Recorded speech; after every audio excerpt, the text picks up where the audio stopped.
Okay, and we are live. Welcome, ladles and jelly spoons, to No Intro. Oh, no, wait. I'm sorry. I've got that twisted. I got that background. Welcome to Blueberry Wolf Bridge, aka No Intro RPG. Do I have sound? We say hello to the elephant in the room and award the gold medal for first in the live chat. Elephant in the room. Can you hear me? Ow! Can you hear me a calling? Can you hear me a calling? Can you hear me a reviewing you? We say hello to Jilly Beans. We say hello to Pragmagic. Silver medal goes out to Jilly Beans and Dakota Ring. Pragmagic, we say hello to you. Jilly Beans can hear me. But what about the elephant in the room? There's an order to these things. Yet, thank you. Thank you. Now, Pragmagic. Now, in order.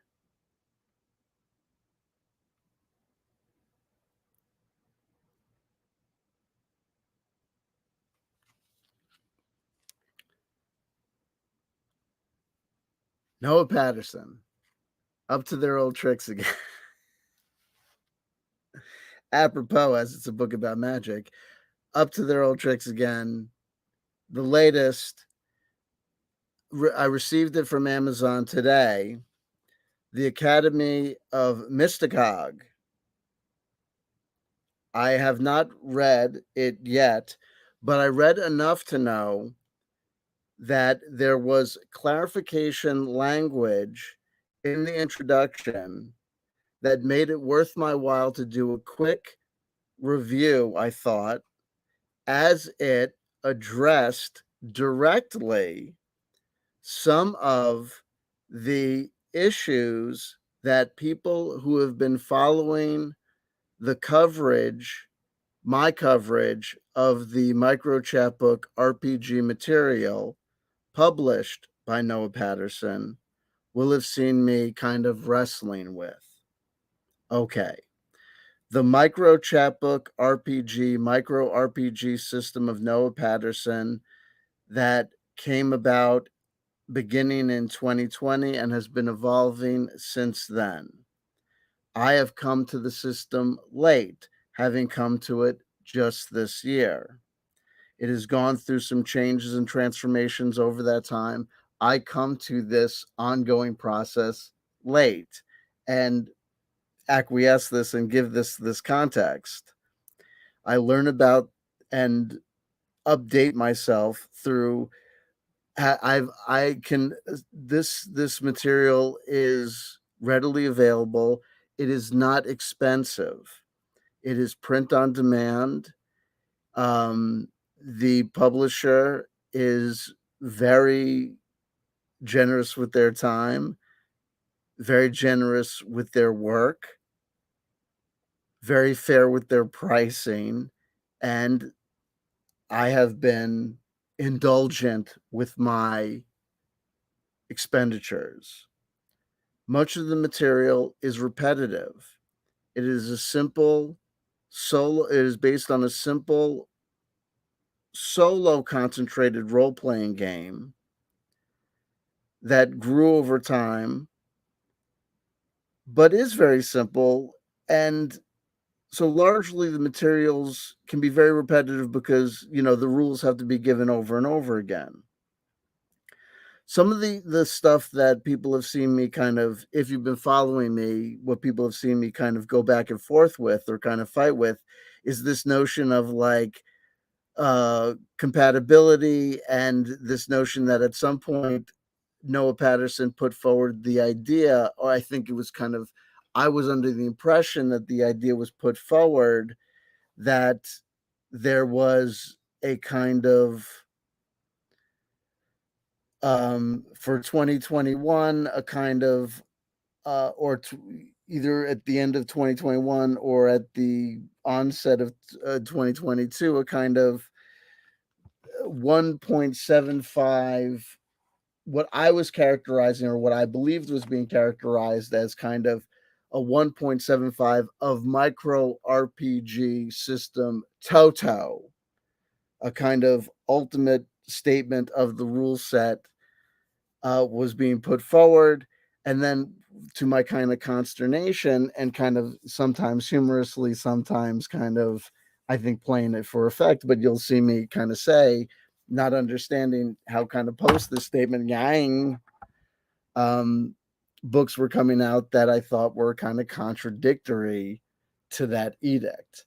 If the statement was being made that there was kind of a conclusory or kind of an ultimate statement of the rules being made, that seemed to be negated as quickly thereafter rule sets were being put forward that had additional mechanics and dynamics. And people who've been following me in my coverage of the micro RPG system, though I wouldn't really consider myself having been overly critical, as I identified as my favorite system of the moment. I've kind of, talked about this at length. These issues are directly kind of, I think, clarified, and I think that probably what I've been kind of dealing with, probably a lot of people have been dealing with. The one avenue where this community, I think, takes place that I'm not aware of is Facebook. I'm not on Facebook. Noah Patterson maintains a kind of a blog that I follow. They're on Twitter, though they're not active on Twitter. I'm on Twitter. They're on Instagram, and I'm on Instagram, though they largely just put promotional material there. They're on YouTube, and I've kind of absorbed all of their YouTube content, I think, at this point, and largely their material there is informative, but their material there as of late has been a lot of promotional. So I'll go through kind of, and I'll say at this point, I don't think Patterson would have any issue with my coverage today, though I will say, to kind of CYA at this point, fair use, fair use, fair use. This is a review covered by fair use. I'm not trying to give anything away, or goof the foof, or spoil the surprise for anybody. The purpose of covering any material that I cover today is just for editorial review, and to just kind of show people what's going on, and to provide some clarification, because what I saw briefly in my overview did provide a lot of clarification. And what I think is really kind of is going to be clarified for me, and I think maybe clarified for a lot of other users, really kind of comes down to um, distinctions that'll probably be largely academic, and probably largely have to do with Noah's intellectual property, maybe not even intellectual property concerns from a business standpoint, but just maybe their own kind of conception of their gaming universe and their gaming world. And I think also, people have different levels of comfort for their ability to fill in the blanks and provide their own ingredients. People have various levels of skill set and can provide for their own. We talk a lot about, in role-playing games and the role-playing game communities, about, the return to the old school and old school renaissance or old school revolution, or, what's good about, the fifth edition dynamics in Dungeons and Dragons, or what's been lost. And a lot of it comes down to, ease of use, or what's, what the player provides versus what's provided by the rules, or what's provided by the systems, or what's just given to you in the fluff, or in the game details, or in the game materials, to the DM or to the player.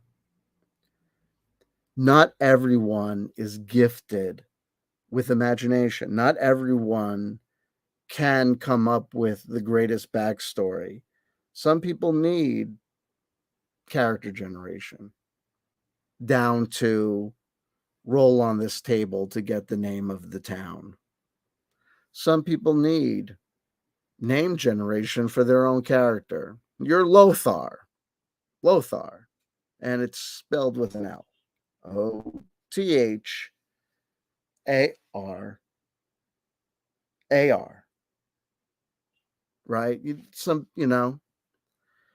and where I go there with that is that we're going to get to issues of how, like, compatibility, because it really came down to, I think, some of the confusion that was introduced into my mind had to do with distinctions about whether or not what whether or not these certain parts of these systems or games were part of the same micro chapbook RPG game, or whether these were distinct games based on the same system, and whether they were quote unquote compatible, and whether they weren't. And there's kind of, there's language sometimes that seems contradictory.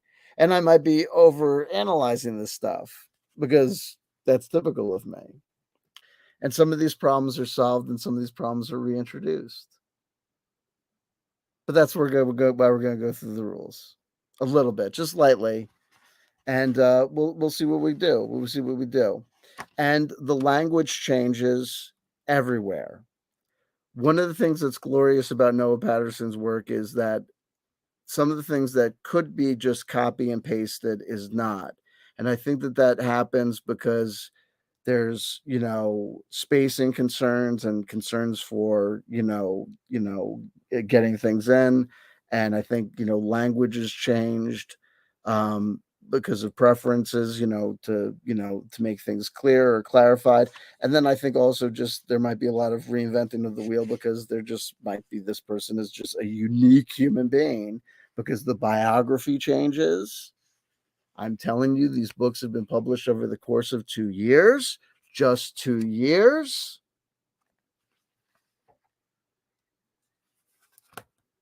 Trans, gay, autistic have come and gone from the bio section.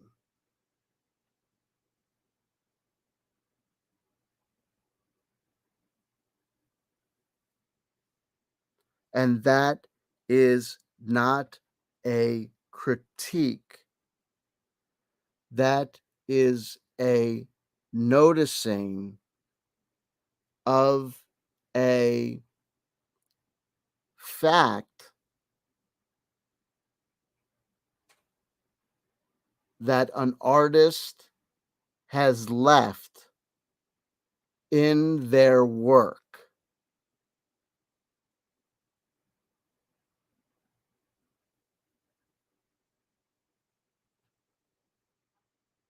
If there are reviewers that choose to look at a world and say, as a reviewer, I think that I review RPGs and I say that what is important in an RPG to review is the rules and the settings, and whether the person that wrote the RPG is a this or a that, or does this or does that.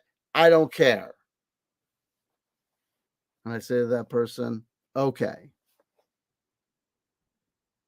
And I say, if a person writes an RPG and they write and they put in a biographical section and they put in biographical details, then I'm going to read those biographical details and I'm going to say, if they put those biographical details in, then I'm assuming that their biographical details is somehow part of the work.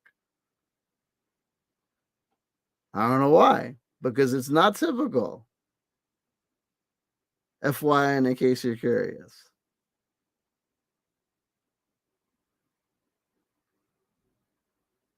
It has been typical to say things in biographical details like, hi, John Smith lives in Oak Ridge, Billingsworth, Dubu, Baba with their cat, their wife, their this, their that. They enjoy things like throwing a ball at a wall and looking at their dad and, contemplating suicide or whatever. Doesn't usually say things like, hi, my name is Noah Patterson. I am a queer autistic game designer. I am the company owner of the indie publisher Micro RPG. My goal is to create fun solo and co-op role-playing games for a diverse crowd of fans. My favorite genre is the design of horror and fantasy. I am also a writer who loves fantasy and mystery fiction. You can find some of my fiction work under my pen names Carolyn Q. Hunter and N.C. Patterson. So that might seem, not that unusual, but that biography, that bio has changed every book. I got to tell you, I love it. I love it. The Academy of Mystikhog, designed by Noah Patterson, interior artwork by Dean Spencer. Micro RPG is a queer-owned indie game publisher striving to create inclusive tabletop solitaire role-playing games. Okay.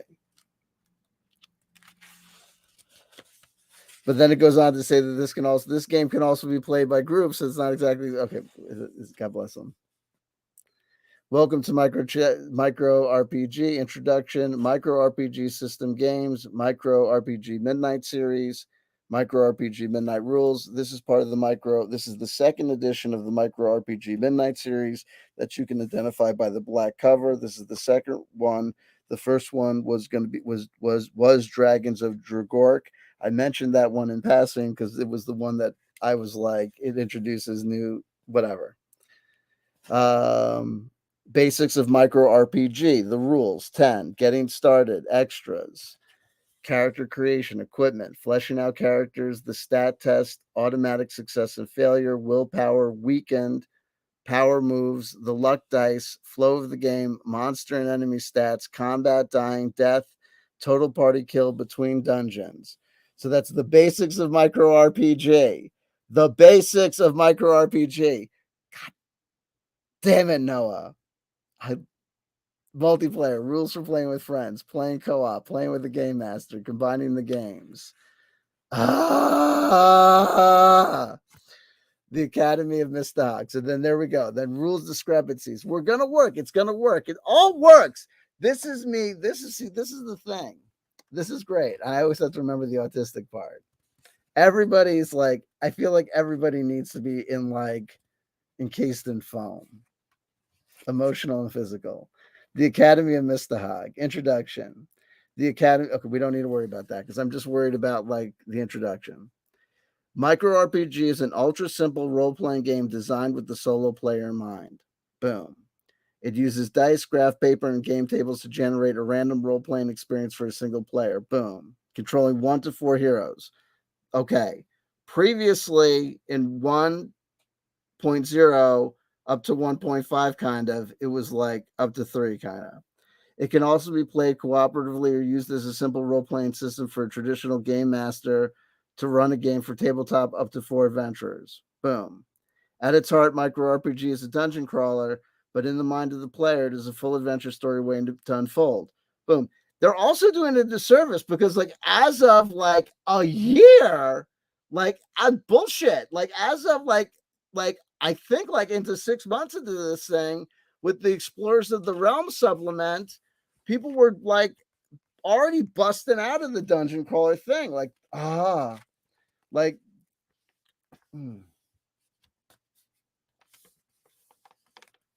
We need a life coach. Micro RPG system game. So here's where the clarifications for me started to happen, and this was good. This was good for me because some of the things I started fighting with was clarified here, and maybe this will help clarify things for other people. Okay. So I was kind of under the impression that the micro chapbook rules had gone through 1.0, 0.0, 1.0, and 1.75. The entire micro RPG, micro chapbook RPG. It's two 6-sided dice, and then we're moving up at 1.75 through the evolutions. We're doing the full set of polyhedral dice. We're rolling a 1d20 instead of 2d6, yada yada, level dice. We've gotten to there, but that's 0.0 with Crypt of the Damned up to through 1.75. If you don't know this stuff, if you're not part of this whole journey, don't worry about it. Don't worry about it. We're insane. Don't worry about it.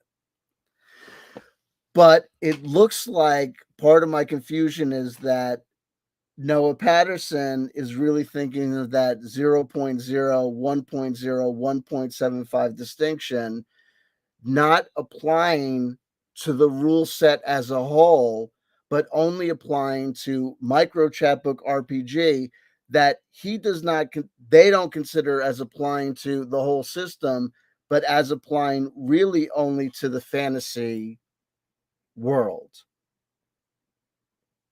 And part of the confusion is that the fantasy world was kind of so all encompassing of role playing in general.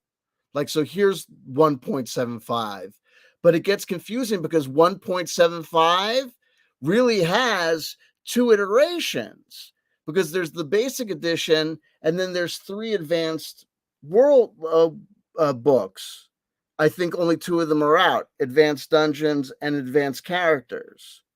And Advanced Characters has got jack to do with the power moves that are in the Midnight series. So it gets all crazed, yo. I'm sorry. I still think I'm in Hammer Time. I still think I need to move in with Noah Patterson and um maybe cut off my head and surgically attach it to him until we figure this out. That seems reasonable. We just try it out for 6 months. We'll see what happens. I don't know. Maybe. I don't know. He'll move in with me. I don't know. They'll move in. I don't know. They both can move in. Micro RPG systems and games.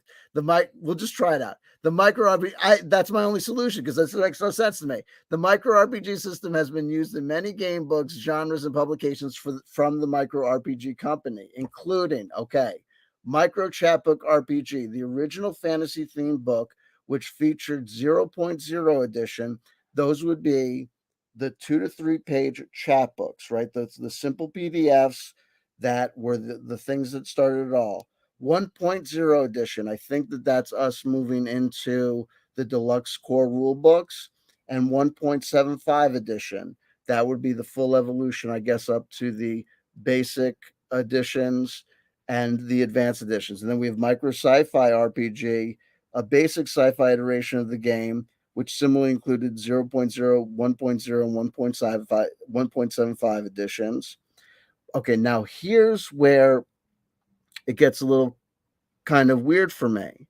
Micro Horror RPG, a basic modern horror iteration that, because it kind of came out post Gay Realms, and I just kind of considered it, I kind of thought of that. I thought of Micro Horror RPG as 1.75 hammer and cross, but I guess I'm wrong. You know what I mean? Like, that's where it gets nutty. Or I just thought of it as 1.75 really micro horror, or kind of 1.75.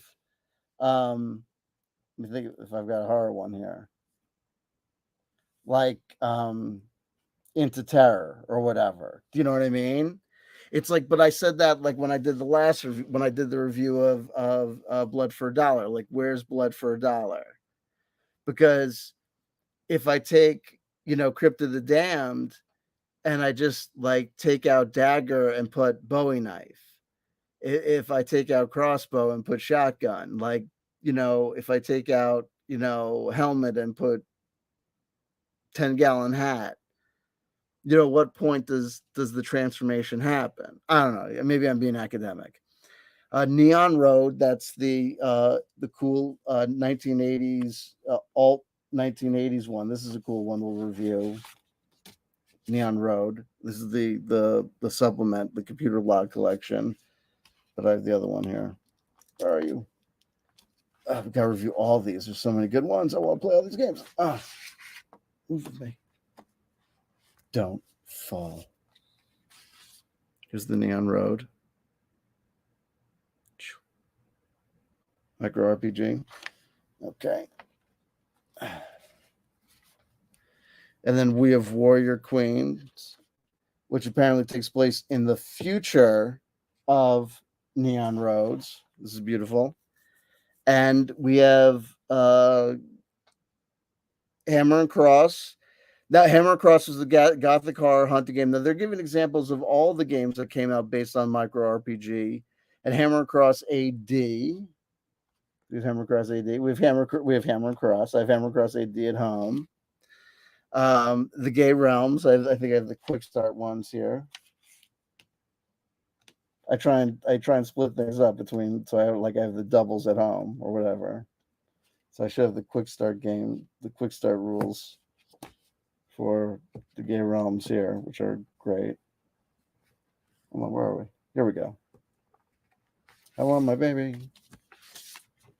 These are great. This one's great. This is a great solid buy because I think because Noah Patterson is so desirous of encouraging LGBTQ plus gameplay, I believe the quick start guide is pay what you want. Oh, I apologize if I'm hitting the mic. Or if it's very reasonably priced. So this is a great way to get into the system is the Gay Realms Quick Start Guide because it's very robust in what it gives you for the price. Anyway, okay. But what I got from that little thing was the good thing for me was seeing that Noah as a game creator made a distinction between these 1.75, the 0.0, 1.0, and 1.75 that I was applying to kind of the whole rule set, and they were applying it to these micro chapbook RPG and micro sci-fi RPG. So seeing that the creator of the rule set was making a distinction that I wasn't making helped clarify some of the confusion for me, in the sense that I saw that one of the issues was like a language issue, that I was kind of making the distinction, or I was seeing the distinction happening somewhere where it wasn't. But some of this might be academic because some of this comes down to, you know, is it, is the distinction just, creative, or is the distinction having something to do with the rules? Like, will the characters and will the creatures, characters, and dungeons and items not work with each other? Are they not compatible in that sense, or are they not compatible in the sense that these things are not supposed to work together? Right? There's the difference. Micro RPG Midnight series, like this book is. The book you are now reading is part of the Micro RPG Midnight series, with all books in this series indicated by its black covers and the shield logo seen on the left here. Okay. This series works on a set of open-ended basic rules that are applicable to any genre or world you can wish. But that's like, I don't know how that could be said not be said by any book or rule in this whole kit and caboodle thing. And I say that to its credit. Each release in the series will include the basic genre-less rules in the first half, okay, along with the genre world-specific rules for the book in the second half. Boom. Thus make locating the new rules easy for those who are experienced in the game system. I can see the way the way the brain works. This format allows for the manipulation, combination, and creation of any world you as a player or game master may desire. Each book works in conjunction with the others. But I think that's true of everything that's ever existed in the system. As with all the products in the micro RPG system line, the Midnight series will be compatible with all the other versions of the system, with rule changes, combos, and tweaks left up to the player's preference and discretion. Okay. I think this is overly confusing. I think this is like, okay. The Micro RPG Midnight series basics also include new concepts and rules to make the original simple system more enjoyable. In the original 0.0 and 1.0 editions, but because you said that was that those editions were Micro Chapbook RPG and Micro Sci-Fi RPG. So the distinctions that they just made, they just unmade. That's the problem that I have. That's the problem that I have with this creator. But I think that's also why I love the system so much, is because these books drive me crazy, because these books weren't written by a corporation. These books were written by one person, and this person is neuroatypical. And then their neuroatypicalness is interfacing with my neuroatypicalness in the most bizarre, beautiful way. I think they're driving me crazy. The micro RPG, because they just undid what they did. Do you understand what they did? They just fucking said, hey, look, you can relax because you were all fucked up about this 0.0 edition 1.0 1.75 thing. But look, here's what the problem was. You were confused because you thought that applied to the whole system. I can understand that. But it just applied to the fantasy and sci-fi system. Okay, that clarifies it. When you explain it that way, Noah, it makes perfect sense. Okay, now that I read on, I see that you tell me here, remember how the original 0.0 1.0 editions were very difficult? Well, this micro RPG Midnight system includes new concepts. Wait, but why are you referencing those systems? I'm being academic. Don't worry about me. The Midnight edition of the rules adds in new, similarly simple and easy to implement gameplay concepts that help ensure a high rate of survival for characters and heroes in the game, while still retaining the grim tension that players have come to expect from the micro RPG system. Okay. Veteran players of the system can choose to implement these rules or leave them on the cutting room floor. There's a lot of repetition. I love it. A lot of repetition. I think that's why people love this. I think that people love these books and love this material because it's just so repetitive. As with every micro RPG product, the rules are left as simple as possible, thus allowing players to craft the best experience that works for them. Once the game is on your tabletop, it is yours. Make the game what you want it to be. Cut out rules that you don't like. Add rules you think would make your experience better. Above all, have fun. Okay. So there you go. Da da da da. Then what's going to happen is nothing's going to make any sense anymore. No, it's going to make perfect sense. Okay.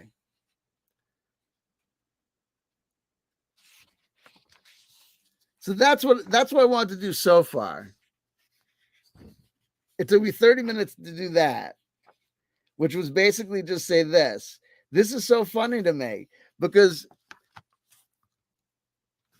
here's what I think is happening. Number one, kiss my ass. There's totally retconning happen. I know there's retconning happen. Happening.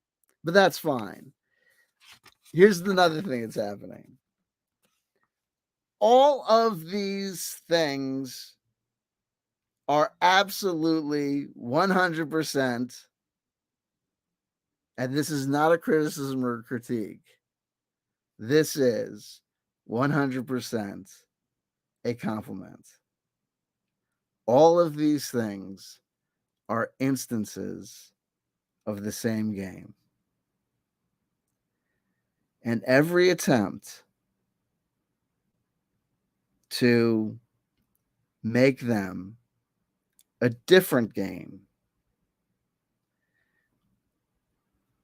is really an attempt to show how, with just the changing of words, set and setting, and suggestion to a person's imagination, transportation to a completely different world is achieved.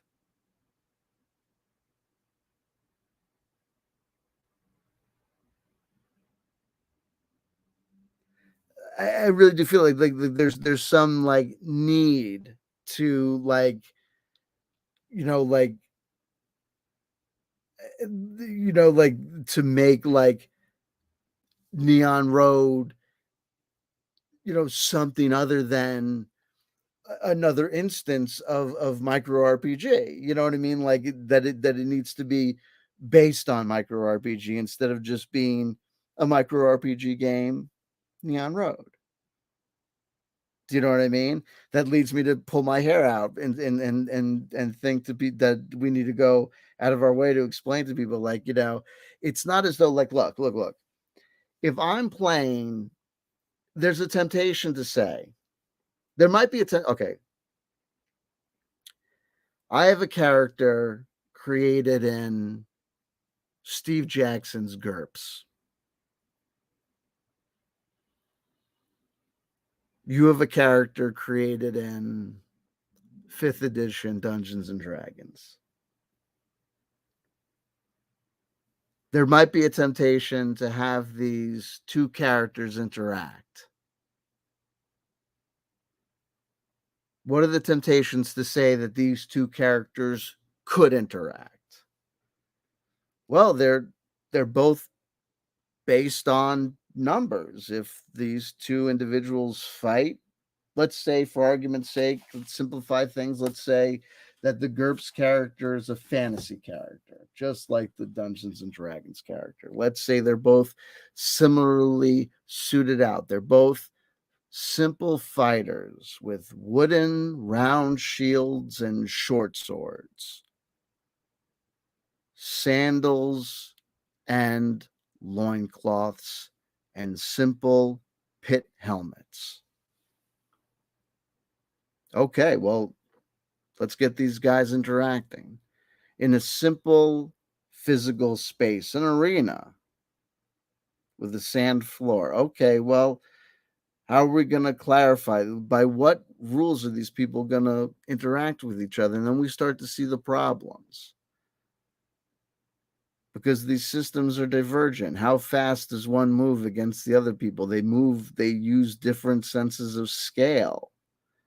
If one person is calculating the damage of their short sword using a roll of a d6 plus 1, and the other person is rolling a d20 times 2, baby, that's not going to be a fair fight. And why should the simple fighter that's lose out simply because he was drawn up, according to a simpler rule set?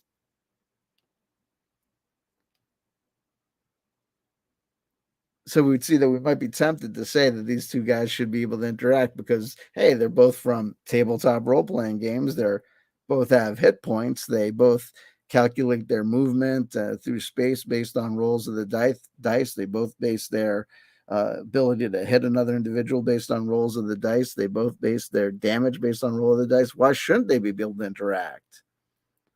Well, we start to see the problems once we start trying to make it happen. You're not going to run into those same sort of problems if you try to make a guy from Hammer and Cross interact with a guy from Neon Road. You might run into some issues. The guy from Hammer and Cross has a play dynamic that the guy from Neon Road doesn't have. The guy from Neon Road has a play dynamic that the guy from Hammer and Cross doesn't have. The guy from Hammer and Cross, their rule set includes adrenaline and terror, a play dynamic that involves, things with calculations of willpower and a kind of gambling dynamic regarding chance operations and stuff that is not done for guys in Neon Road. Again, the guys in Neon Road are exposed to radiation, have radiation calculations. Well, if we have a guy from Neon Road or a guy from Hammer and Cross interact, if the guy from Neon Road goes to Hammer and Cross, if they start playing with each other, how are we going to do that? Well, but we can figure that out easier. If the Neon Road guy is in Hammer and Cross land, I guess we're going to have to figure out, does he or she or they have to deal with terror? Maybe. Maybe they don't have to deal with radiation if they're not in an irradiated land. But by the same logic, maybe the horror guy, the Victorian England guy, maybe he still has to deal with terror. because that he's just wired that way. But maybe if you take that guy to an irradiated land, and all of a sudden you have to, well, yeah, all of a sudden, if radiation wasn't a problem on ye old Transylvania, but all of a sudden you're on the Neon Road, yeah, now you got a radiation problem. But that's for you as the solo player, or you as the DM to figure out. Now, like we talked about earlier at the outset, not every solo player or every DM is going to be comfortable solving those problems by themselves. And so having a designer like Noah Patterson who's gonna have things set up in a particular way makes sense.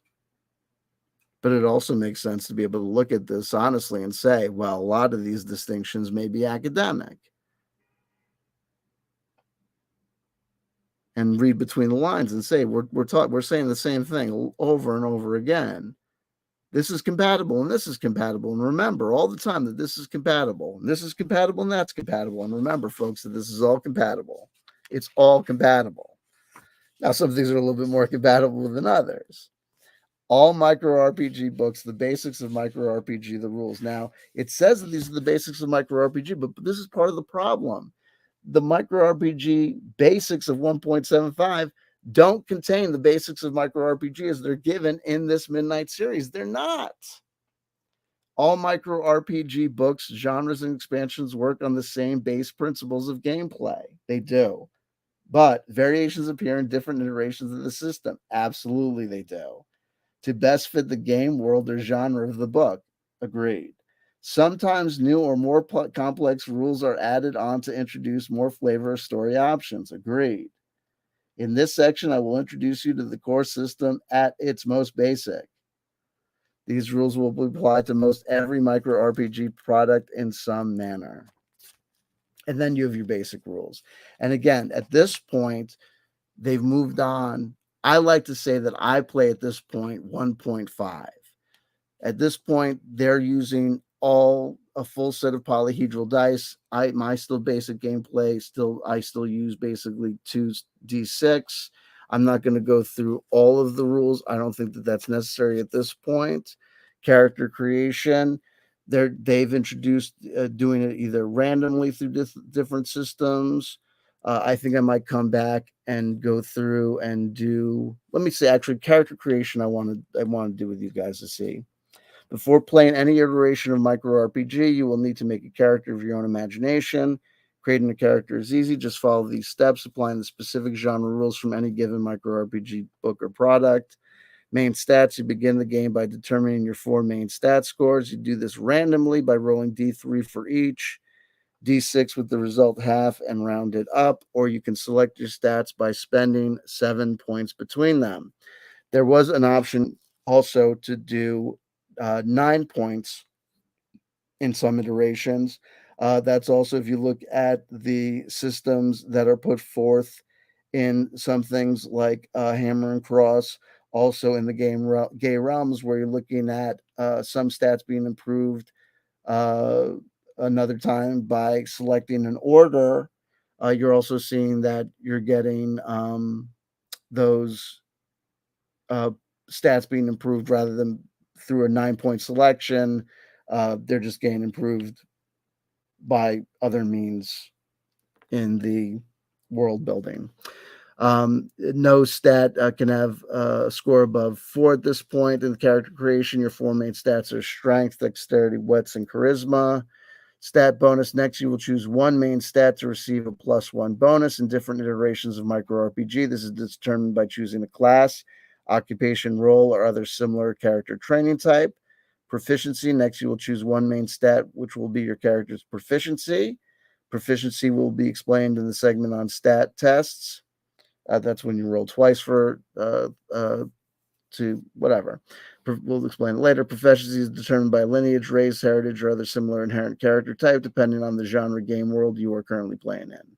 Substats. Next, determine your substats follows. Health is strength and dexterity plus armor plus 20. Oh, well, because that's later on. Willpower is wits and charisma plus clothing plus 20. That was new. That clothing was adding willpower. Golden money is rolled 2d6 plus charisma. That was new. It used to just be 2d6. Damage bonus begins at +0, then you used to add 1 plus each level. Purchase equipment, then you would add your equipment. Weapons, armor, clothing, consumables.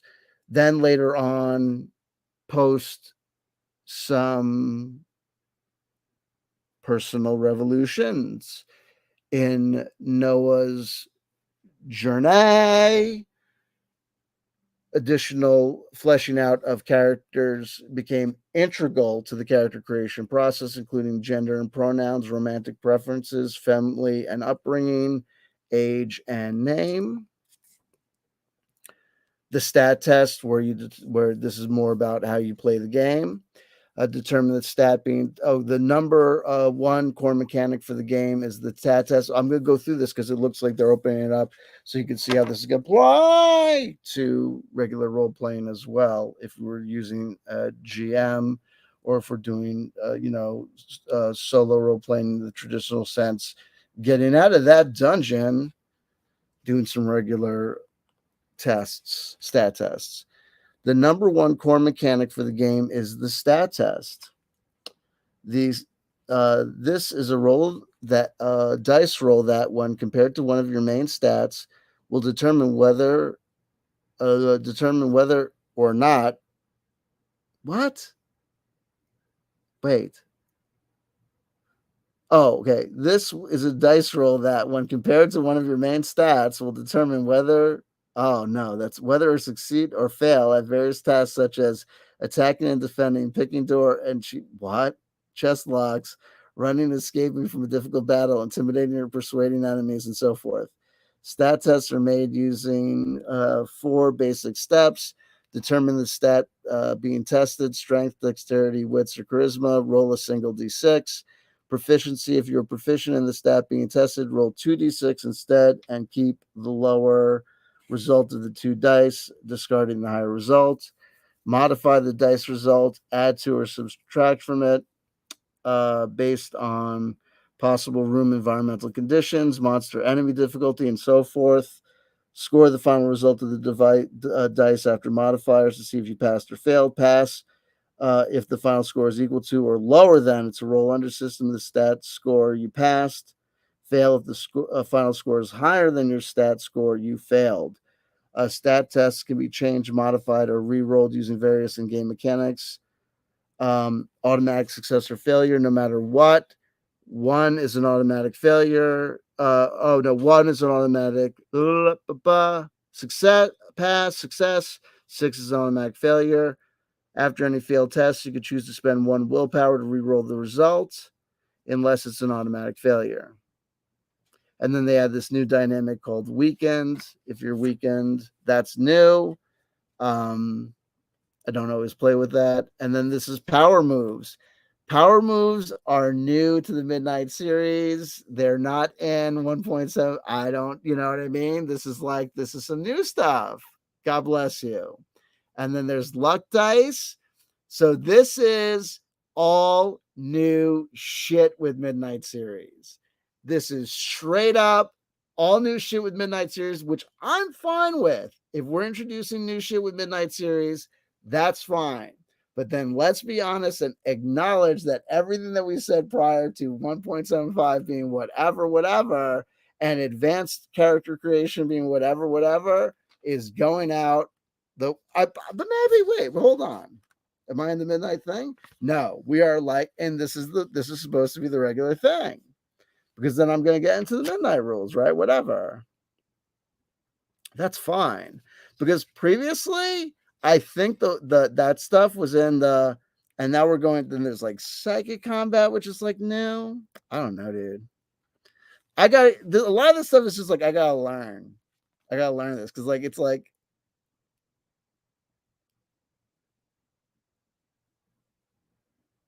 I get it. We'll get there. I love it though. I mean, it's my problems with it are my problems with the U.S. Constitution. Do you know what I mean? Generally, it's you know what I mean? Noah Patterson is the Muhammad Ali of like solo RPG creators, in my estimation. Do you know what I mean? Like, like, is his political statements like impact? Like, did he ever put a foot wrong? Sure. Do you know what I mean? Like, you know what I mean? Like, I don't know. Like, do you know what I mean? Like, do I have my critiques and criticism of the system? Yeah, I mean, so you know what happens basically is that some of the things just like, like it's the introduction. Like, I think what happens is this. Here's what it is. A couple of things I want to touch on. Here's what I think happens. Okay. Here's what happens. L. Ron Hubbard and Dianetics.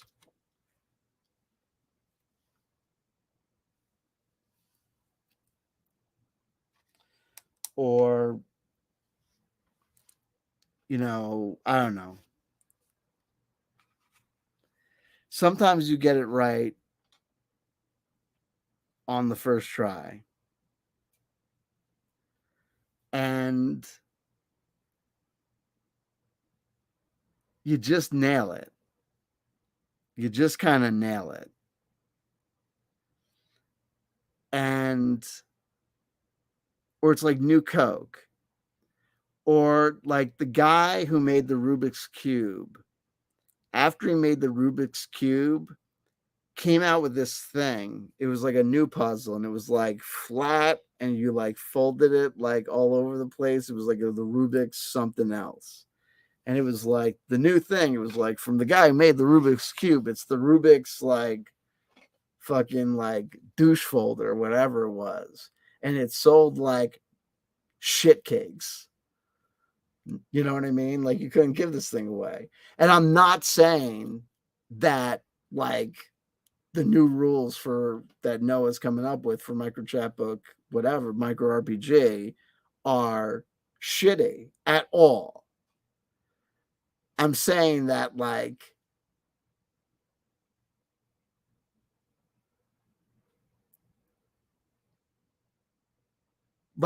when Coca-Cola came up with New Coke, they fucked up Coke.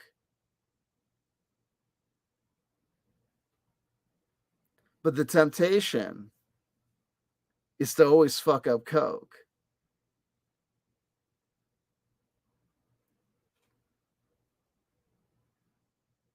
Let me write down I want to make some notes here. Michael Graves. Screwdriver. Okay, hold on. The temptation is always to screw up Coke and make new Coke because as a creative person, you always want to be like making something new, but you probably shouldn't. You should probably just keep on making new micro RPG games using the same system. And you should probably just figure out ways to like, I don't know, the whole thing kicks ass. Just like keep on making the books and you'll keep doing fine. You'll do great. I think you'll do great. But what happens to me is the problem is this. It's the micro RPG system.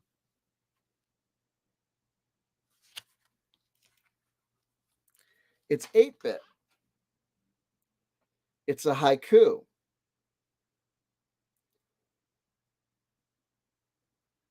It's travel on the go. It's miniaturized. So when it starts to gain in popularity, the temptation is to say, oh, let's make it bigger. Let's do this. Let's add to it. Let's add to it. Let's add to it. But when you start adding to it, all that you end up doing to the awesome, cool travel, do it on the go, all you need is 2d6, a pencil, and some graph paper, is you turn it into a fully fledged RPG, which is fly and awesome. But you know what? You just can't play that on the go. Because the minute you start having to resolve multiple instances of conditions, your ability to do this on the fly and on the run and its ultimate gift as a system, I think kind of starts to kind of break down a little.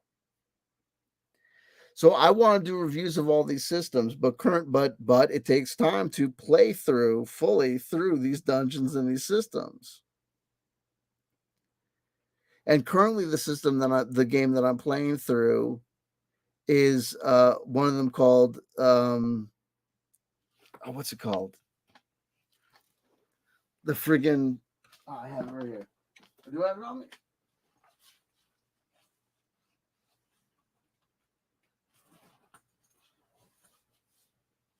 Oh crap! Oh man!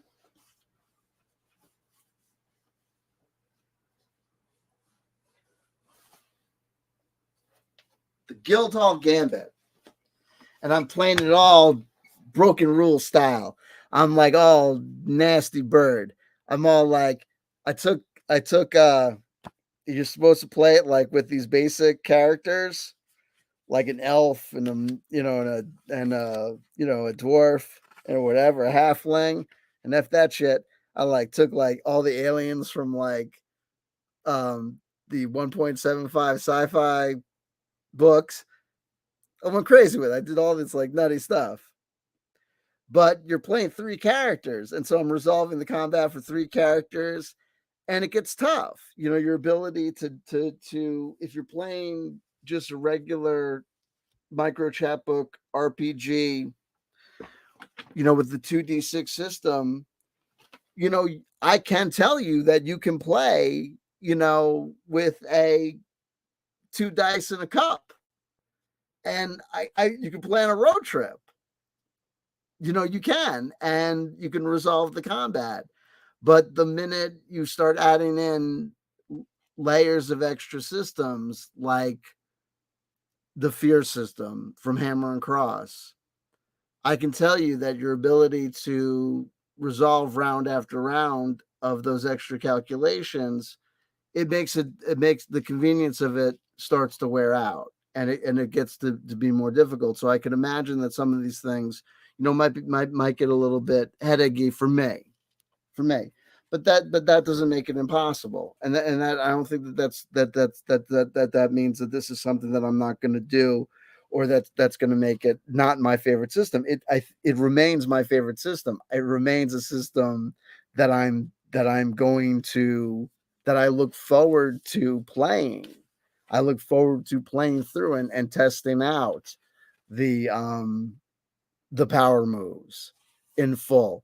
And you might see me come back a month or two from now and say, you know what? Shut my mouth. Having played through using the power moves, shut my mouth. Take care, Private. Hours late. Take care, Private Magic. You know what I mean? Now it's power moves or nothing. Forget it. I'm never going back. But at the outset, look, new things. But we'll see. We'll get there. And for those who know or they're in the know, you know. And I remain convinced that micro RPG will continue to grow. The distinctions are academic, as are my critiques. While micro RPG multiplayer, rules for playing with friends, back to the text, page 33, must be code. While micro RPG is designed with the solo gamer in mind, it also works extremely well as a multiplayer game. Let me also break this to say for the solo RPG player, when you get to things like the micro chapbook RPG basic edition rule book and the basic edition, the basic 1.7, the basic sci-fi, and even the deluxe core rule book no, well, let's just stick to the basic edition and the basic sci-fi book. Everything you want for solo role play, it's in there. The world building, the above ground travel, the hex scroll, it's in there. You can do it. The hometown, the ends, it's in there. It's all there for you. It may not be what you use for life, but everything you need that you see them talk about, like on Geek Gamers and all that stuff, it may be your starting point. It may not, but it's in there. It's there. It's there for you. Just in case you're curious, it's there, and not at an expensive price, not an expensive buy-in. So yeah, you can expand this out and play with play co-op, playing co-op and cooperative play. If you get there, you get there. Playing with a game master, play with a game master. Here we go. I love this because they actually let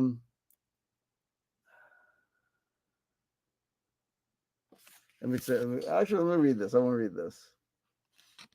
Let me read this. All right, here we go. Let me read this. Playing co-op. In cooperative play, all players will make a character of their own imagination. The game works best with parties of 4 or less, but you can go up to as many as 6 if you need. Each player will control their own character during the game, making all stat rolls for the character, making choices for that character, etc. Players will take turns being the party leader. Every time the party enters a new room, the party leader role will move to the next player. A party can also decide to designate a party leader for the dungeon instead of taking turns. In any case, the party leader is responsible for generating the room, doors and room type, rolling up monsters. Remember, generate 1 monster per party member, keeping track of player order in each round of combat, deciding which door to move through next, making stat tests for doors and traps in the room, rolling for rewards, treasure, and distributing it to the other players equally and fairly.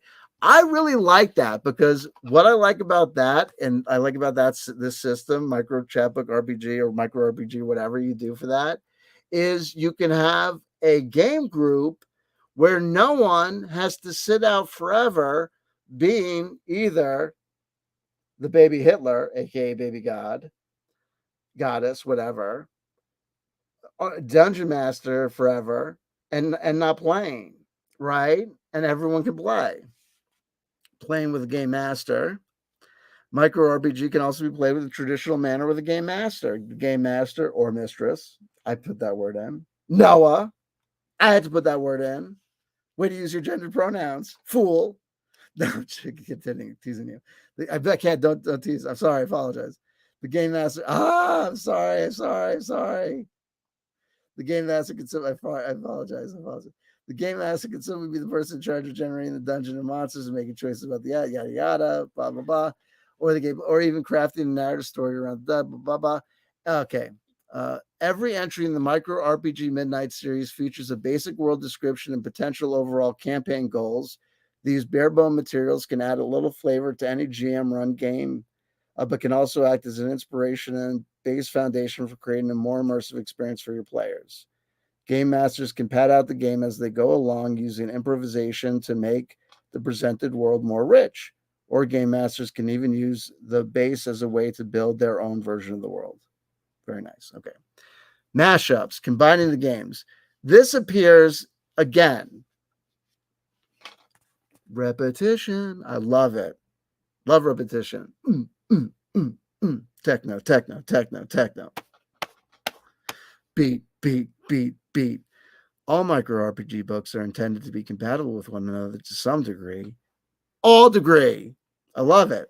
But none more than the Midnight series. None more than the Midnight series? How can you get more compatible than compatible, Noah? How can we get more compatible than compatible? How can we? Can we? Can we get more compatible than compatible? Will this water mix with this water more water than water? Huh? Can we? Jesus. With the Midnight series, you'll be able to combine any elements you desire to create the world or subgenre you want for the game. More so than before? Really? More? Want to take the character options from a fantasy-themed book and combine it with the dungeons of a 1920s Cthulhu-themed book? If only I could. Impossible. Before, go for it. Get creative and make a whole new world. If only I could before. Thank God. My eyes have been opened by the Midnight series. I'm teasing you. I love it.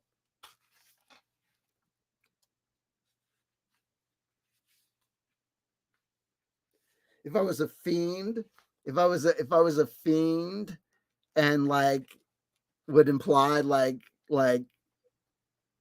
hideous motivations to the innocent, I would be like Noah Patterson, like merely raised the suggestion that they were neurodivergent to avoid criticism. They'll be like, I'll just say that I'm neurodivergent so that no one will be able to say that I'm trying to drive them crazy by saying these things. Rule discrepancies. With the micro RPG system appearing in so many books, games, and worlds, and with varying editions, tell me about it. You may come across rule discrepancies. Yes. Maybe, really? Maybe one book says to generate rooms with a D6 roll, while this one says D20. Maybe another book says hitting a zero will add +1 to all rolls, while this one gives rules for weakness. In these instances, it's up to you to choose the rule you like more that suits your playstyle best and the best playstyle of the group at the table of playing multiplayer. The important thing is to make a choice and stick with it throughout the game. Keep it consistent once you've decided. In the end, micro RPG is all about having fun time. So play it in the way that is the most fun for you and your friends. And then we would move on to the rules of this. But we're not going to move on to the central rules of the main game. Today we just wanted to cover the introduction part, which is still, it made me believe that my problems were solved. And then it caused me the same problems again, which is why I love it. And it's so simple. And the problems are all of my own making. The problems are all of my own making. And I love it. And I love it more and more the more I get into it. The Guild Hall Gambit. I currently have like who are my guys? I don't have their character sheets on me, but I have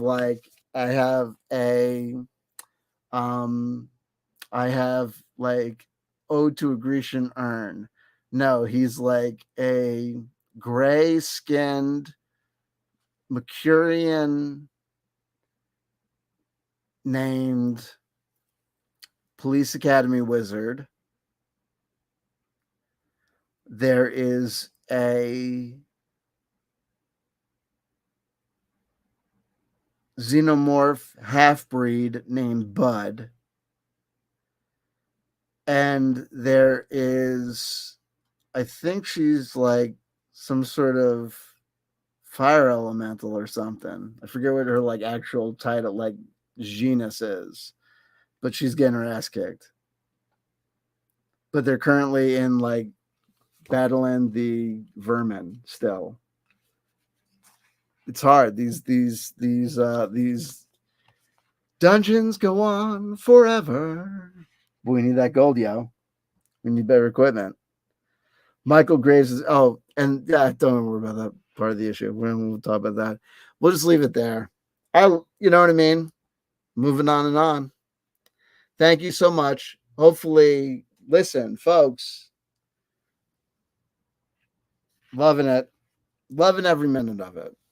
Hopefully, the promotion of the rules promotes the product, promotes the book, promotes Noah Patterson and their work, gets you involved. This system is worth knowing. It's worth knowing about. It's worth knowing. I'm telling you.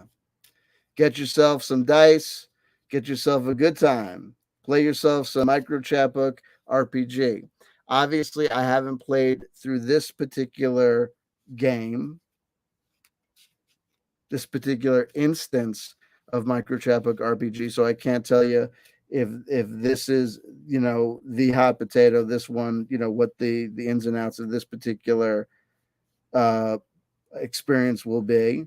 But I can tell you that micro chapbook RPG is my current favorite role-playing game system. I've done more role-playing, more tabletop role-playing in the past few weeks than I have done in years, thanks to micro RPG. It has been a godsend. The TV has been off more and more. The reading and the rolling has been happening more and more. The gaming has been happening more and more, thanks to this delightful system. Easy to understand, easy to comprehend, easy to hack, easy to work with. The mind constantly moving. Oh, this could work as a system. Oh, this could work as a character class. Oh, this could work as a thing. And we'll get there.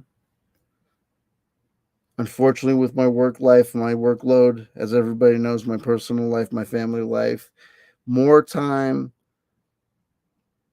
is allowed to dream up of ideas for solo RPG plays and campaigns than we've had chance to execute and do them. So far, my primary contributions to this community have been in the form of reviewing and talking about these micro RPG products, but I can contribute what I can contribute. And hopefully my contributions are something. A tarot card for the day, for this stream. From the Osho Zen Tarot. 3 of Cups. 3 of Water, I think they'll call it, but 3 of Cups.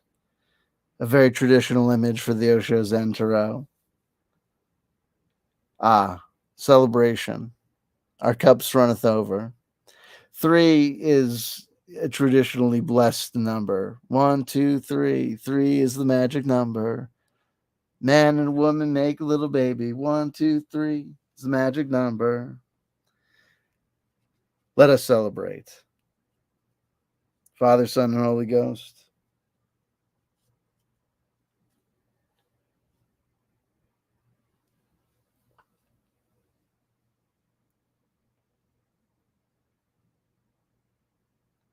The triangle is the most stable geometric figure.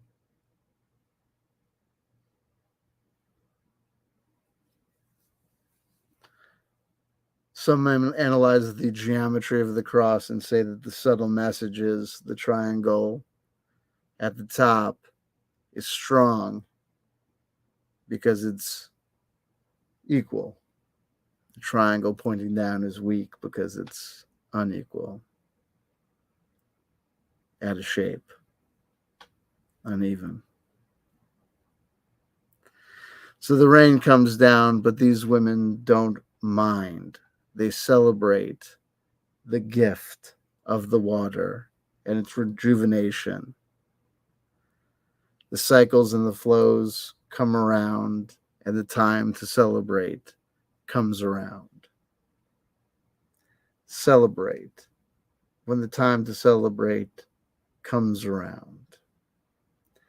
Care not if the fools around you say, those fools, they know not to come out of the rain. If you know that it's time to celebrate, celebrate.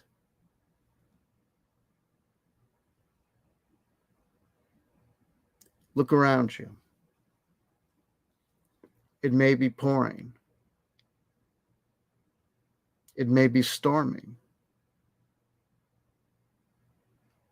The water may be ankle deep. And yet, look around you, and you may yet assess. It is indeed time for celebration. I have many names on the internet. I have many names in the world. They give you names in the world. You pop out in the world, they put a name on you. They don't even ask, right? They don't even ask your opinion.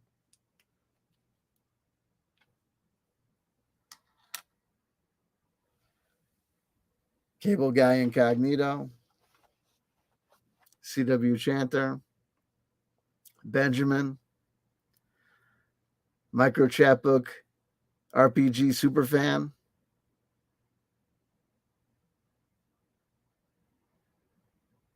They call me many things. Just don't call me late for dinner, Ishmael. I hate that name. I'm kidding. I love it. Love it. I love you too. Take care of yourselves. I'll catch you around the way. Solo RPG for life!